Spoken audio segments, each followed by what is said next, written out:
Hello there and welcome back to the Chaps Guide, the channel where we go on a journey of exploration of men's style, self-development and personal grooming. And today, well, I've got something of a treat, something of a change today. It's a showcase of a spectacular pair of men's shoes, and I have to thank one of our subscribers who has asked me not to mention his name. He contacted me after seeing one of my earlier shoe videos and said, you know, he has an extensive collection of what I must say are spectacular gentlemen's shoes, and he offered me the opportunity to borrow a pair of shoes for the purposes of showing them to you. So I took that bait, very pleased and delighted to accept that offer, and here today I've got a spectacular pair of Gaziano and Girling shoes to show you. So I'm going to pull the camera in, we'll have a look at the shoes, their qualities and attributes, and then we'll have a chat about the company, its origins and its ethos, and a little bit more about these shoes. So come and have a look. Okay, well, our treat begins here. Here's the box which the Gaziano and Girling shoes come in, and let's have a look. They're wonderfully packed inside. Let's just pop them out so we can drink in the fine craftsmanship which have gone into these wonderful shoes. Put that to one side. So as you can see, they come in lovely plush bags which keep the shoes in good order and well protected. And I'll tell you more about these beautiful, beautiful shoes in just a moment. Here we go. Right, so here we go.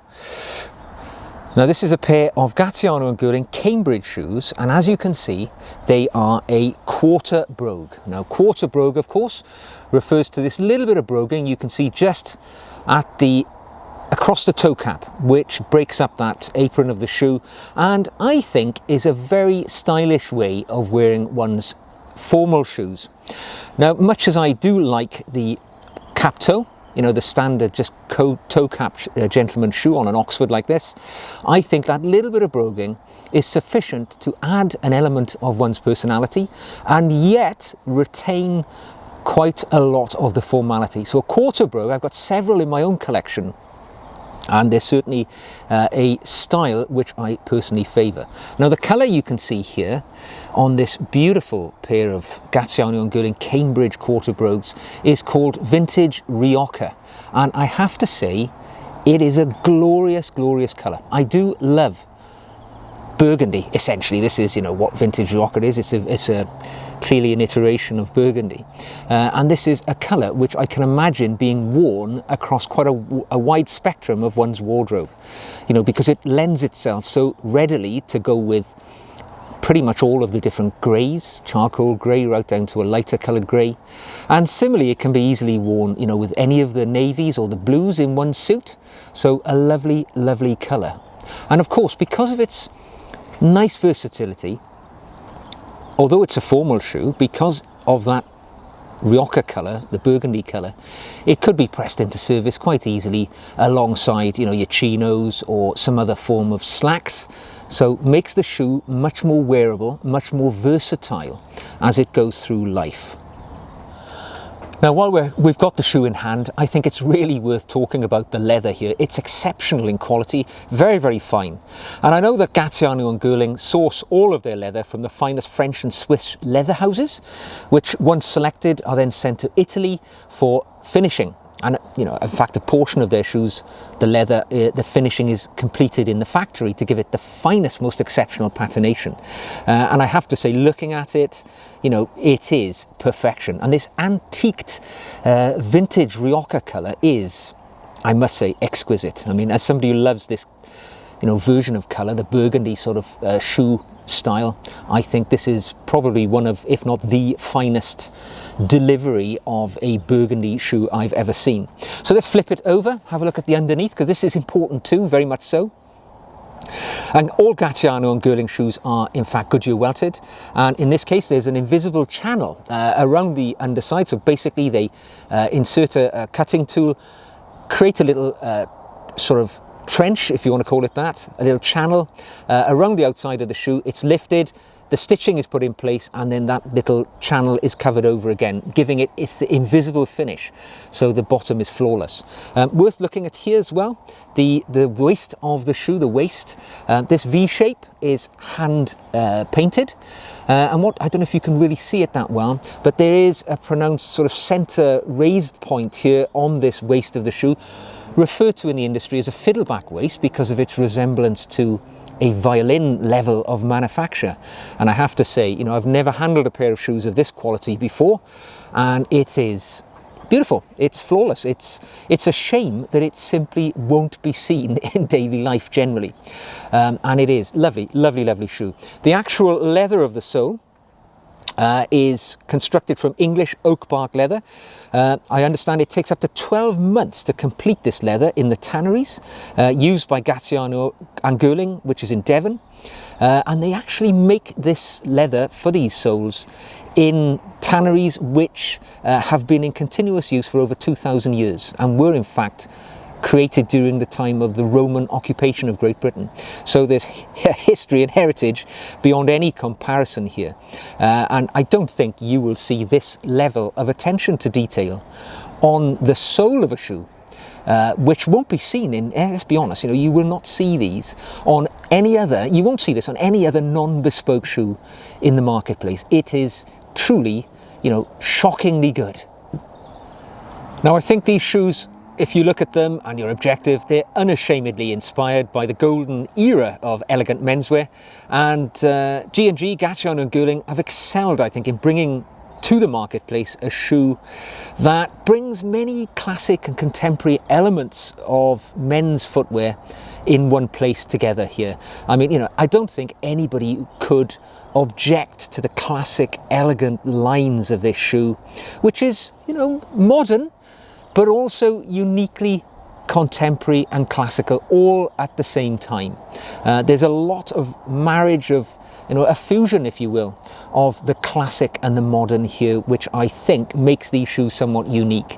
A bit like the profile here. It's hard to tell to look at them just here without a comparator.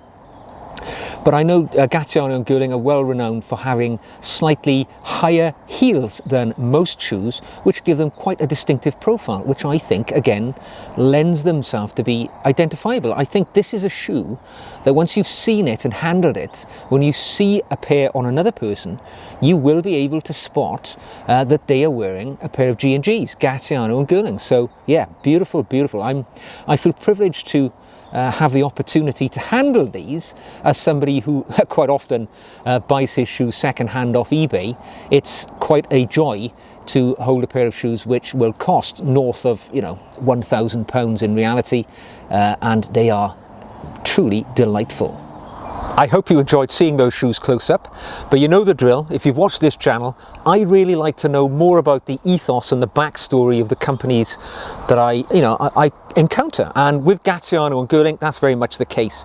The two namesakes of the company, Tony Gaziano and Diehl Girling, they were artisan shoemakers or professional shoemakers in the British industry for a number of years, and I believe they were both working at George Cleverley's, which is one of the more renowned bespoke and ready-to-wear made-to-order shoe manufacturers in England, when they encountered each other, and they decided to set about in their own endeavour together, making high-quality bespoke shoes.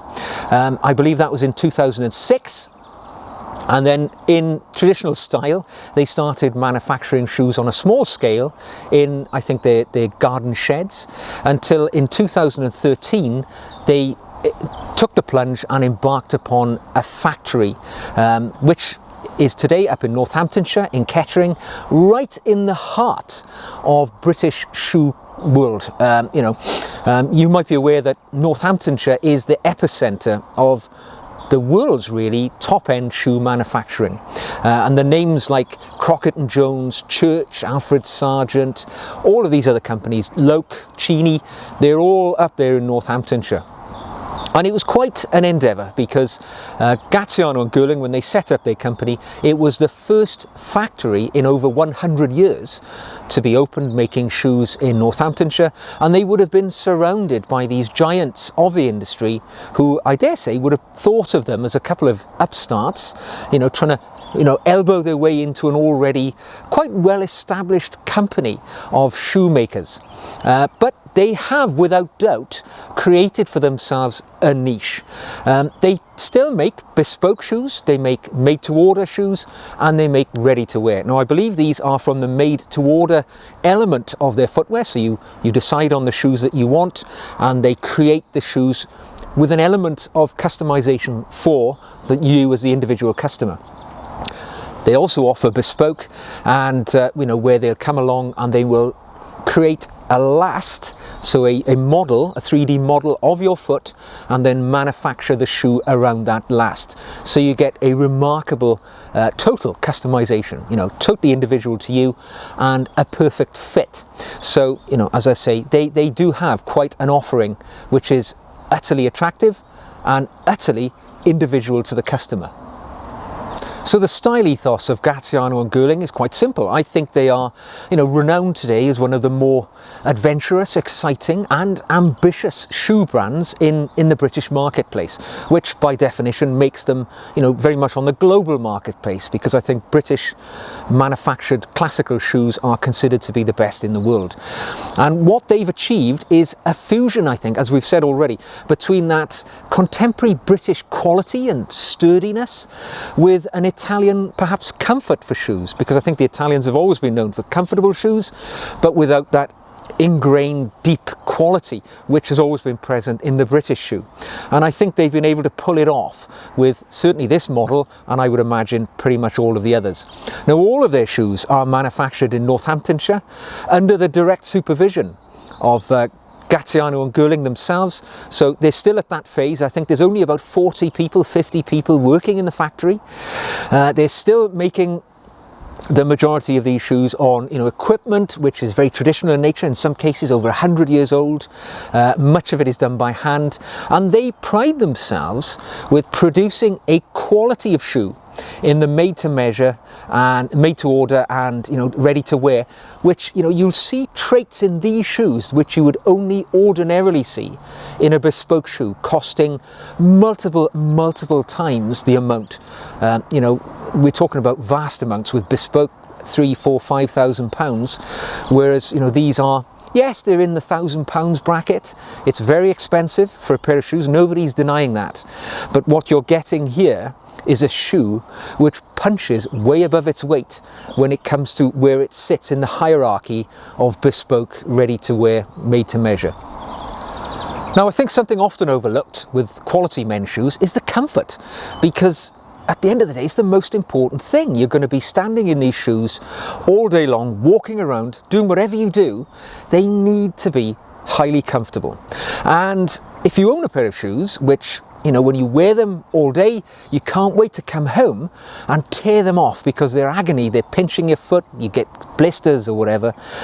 What's the joy in that? It doesn't matter how much money you've paid for them. If they're not comfortable, there's little point. And I think one of the things I've looked at on reviews and been aware of is that Gaziano and Gurling put a lot of effort into that comfort factor. Many people will say that these are the most comfortable shoes that they've ever owned, and it's something which is designed in to the overall package here. You can be on your feet all day, and yet you don't feel crippled by them after an 8-hour shift in the office or whatever you do. So important, but often overlooked. When I say to people these shoes are £900, the shoe trees cost, I think, £155, so that this is an expensive shoe, and it's something which is a very considered investment. But when you weigh it up over the long term, it's an exquisite quality pair of shoes, there's no denying that. But don't forget, this beautiful bark sole can be replaced. You can send them back to the factory and a full refurbishment can be undertaken, you know, for, yes, it's going to be a couple of £100, I've no doubt, but what you'll end up with is, in effect, a brand new shoe all over again for a small portion of that original purchase price. And as you know, if you do own a pair of good quality shoes, they go on a journey with you. They acquire a patina. They conform to the shape of your foot, and that just gets better and better with the passing of time. So although it seems phenomenally expensive, and I'm not denying it's an expensive item, a pair of shoes like this can be with you on your life's journey indefinitely. You know, as long as you maintain them, you look after them. When they get a little bit worn out, you send them back to the factory, or even go to a local cobbler or shoemaker who can, you know, effect the repairs necessary, who can put a new sole on when necessary.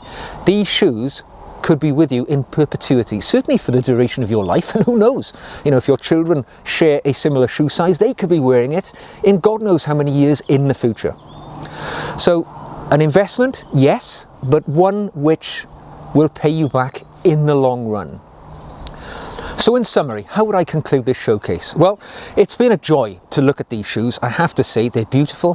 The colour is exquisite.